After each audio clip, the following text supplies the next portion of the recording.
Ang paggamit ng herbal ay isang malaking tulong dahil ito ay libreng nakukuha, at wala pa itong side effect dahil sa ito ay natural. Ang aking ibabahagi ang kahalagahan ng pinagsamang dahon ng bayabas at dahon ng guyabano. Ang pinaglagaan ng mga dahon ng bayabas at guyabano ay malaking tulong sa nagdaranas ng rayuma at gout.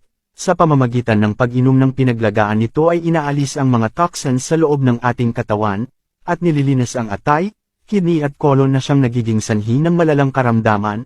Mabisang panlaban din ito sa cancer, na pwedeng lumala kaya hanggat maaga at di pa ganun kalala ay maiwasan na. Gamot din ito sa mataas ang blood pressure at mataas na kolesterol. Sa mayroong PCOS, na kadalasan sakit ng kababaihan ay mahusay ito dahil may kakayahang linisin ito ang ating mga ovaryo at alisin ang mga maliliit na mga bukol-bukol na sanhi ng irregular menstruation.